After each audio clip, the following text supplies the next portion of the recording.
Now, what's this about? Well, this lesson is going to be how to use Vaseline on a still life. Now, this is a very rough still life. I've really put it together quickly for this. But this whole video, like my others, is just to show you a technique. And I want to see how you use this technique. I don't think it's necessary that I show you a perfect shot. I just want to see how you do it. So let's get on. This is the setup. It's not a very complicated, well, it's not a very good still life.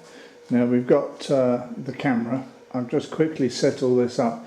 Now I'm not going to show you how I composed it because, as I say, it's not that good. But what I will show you is a bit of wood that I found in a boot sale. Now that's very nice, and I used it for one or two things, so it's not really big enough for this shot.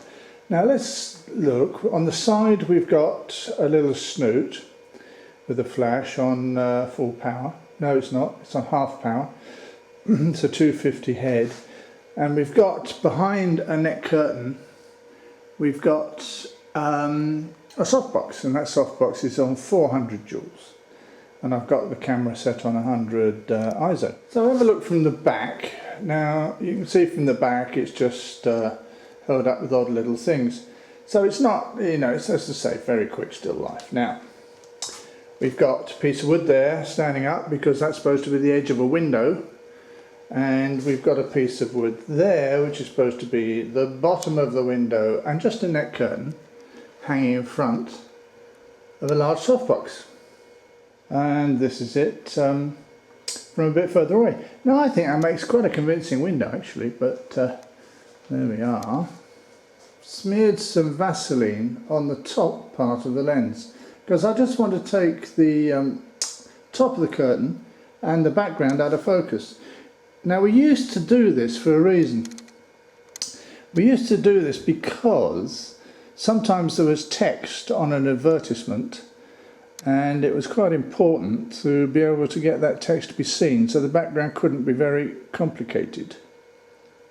Now I've just stuck a painting on the wall, and that's only there really to show you the effect of the Vaseline. This is the shot as it came out the camera. Now you can see at the top how the Vaseline has made it very, very soft, so any text would go in there, but it still has some detail. Now of course you can play with that as you like. This one is a little different. It has a completely different technique to it, which I'll show you now. For this I've turned off the snoot on the left hand side, so we've got no light coming from there. The first thing is to cover the filter totally with Vaseline. So I then expose it in the dark, so I leave the shutter open, expose it in the dark with one flash. Then I take off the filter off the camera during the exposure and bring back the fruit that I want in focus. I bring it back with a torch. Then close the shutter and have a look at the picture. Well, I'll show you how it's done. This is it in real time, but with the light on. So I hold two remote controls. One, I open the shutter. Two, I flash. Now this is in the dark. I then take off the filter that's got the Vaseline. Shutter's still open. It's not important because all the lights are off. And then I just paint a little bit of light where I want it to sharpen up the image. It's as simple as that. Then I close the shutter, bang, and it's fine. Here's another alternative on the same theme.